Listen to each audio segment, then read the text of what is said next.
The reaction, which form of Kang will appear in Fantastic Four, Victor, Timely. Let's take a look, see if the Marvelous, what does it say about this, and check this out.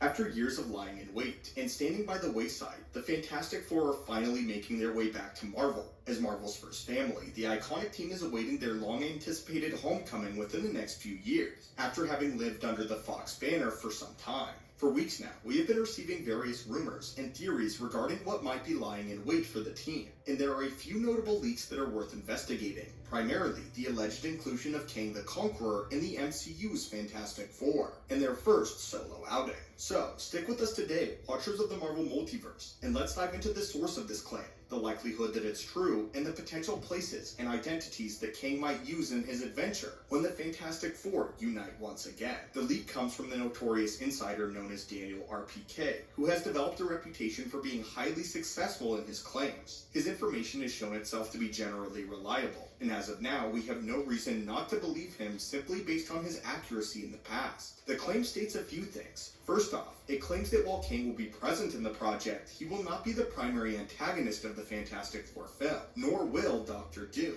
But that doesn't mean that Kang's influence won't still be felt across the project. Daniel RPK also claims that the team will be displaced when the film takes place in the 60s as the team tries to find their way back home and back to the modern day MCU. So, given this, where might we see Kang? What identities will he be using? And what impact could he have on the film? If the team is trying to travel back into the future, then the science of time travel seems to be a large component at the center of the film's conflict, and one of Kang's various aliases might have the technology necessary to send the Fantastic Four home. If this is the case, then we could see the team as they evade whomever the true antagonist is set to be, as they steal or obtain certain components from one of Kang's many identities. So then, what identity from Kang might we see? We propose that if the film is strictly to be set in the 60s, and the team is not going to travel to other time periods, then there is one primary identity that seems to make the most sense. But we will be covering the alternative option in just a moment. In the mainline universe, and in the 60s specifically, it seems as though the likeliest adaptation of Kang to appear in the Fantastic Four might be a modern take on Victor Timely, a small-time robotics manufacturer based out of Timely, Wisconsin.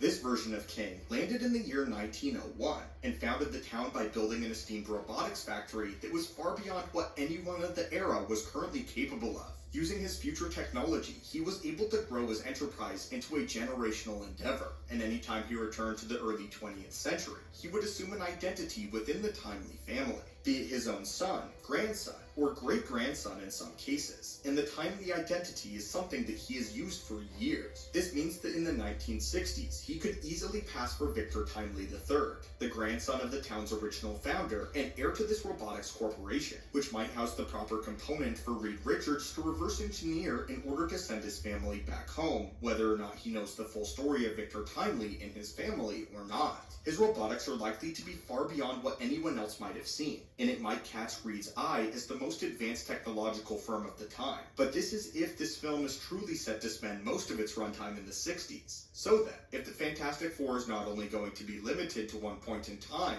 where might we see Kang? The second option is that the Fantastic Four film will see the team hop between multiple eras, in which case Timely might not be the most appropriate identity for Kang to assume. If this is the case, then one option is that it might take influence from Kang's own debut, wherein he assumed the identity of Rama Tut, the Egyptian pharaoh. In the original source material, it was the Fantastic Four who chased Kang out of the past, and if they are going to be the time-hopping adventurers that we know, then this iconic conflict may be adapted. We know that the Fantastic Four are notorious for their curiosity and exploration, and the quantum realm might be how they end up stuck in the 60s in the first place. But they might make several stops along the way, of course. If one of their time-hopping adventures lands them in ancient Egypt, then we might not only see them come into conflict with Kang, but with Khonshu, or a previous Moon Knight as well, which would be an interesting encounter to behold. Furthermore, if this is the story that Marvel elects to go with, then what if their conflict with Kang doesn't actually take place on Earth at all? What identities might we see if they aren't actually in any set time period when they come across the Conqueror? We know that the quantum realm is the primary means of time travel as it stands right now,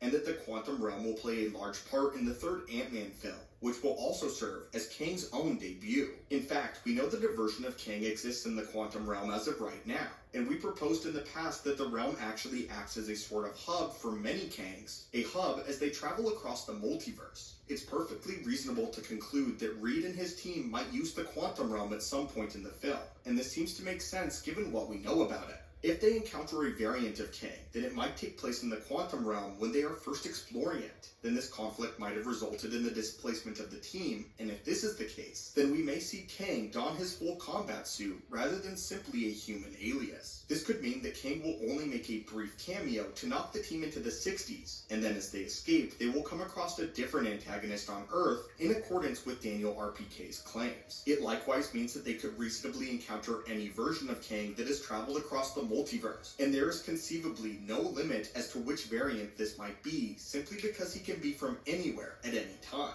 It could also give the Fantastic Four a rudimentary look at Kang's technological capabilities, and establish the conflict to take place in Kang Dynasty before introducing them to the larger landscape of the MCU.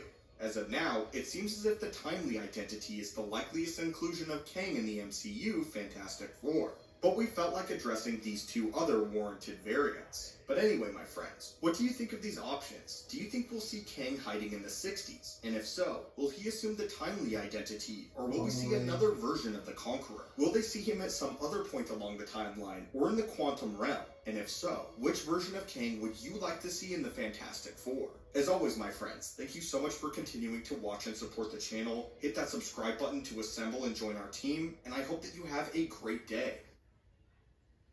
Subscribe, like this video, great night, see you guys, bye.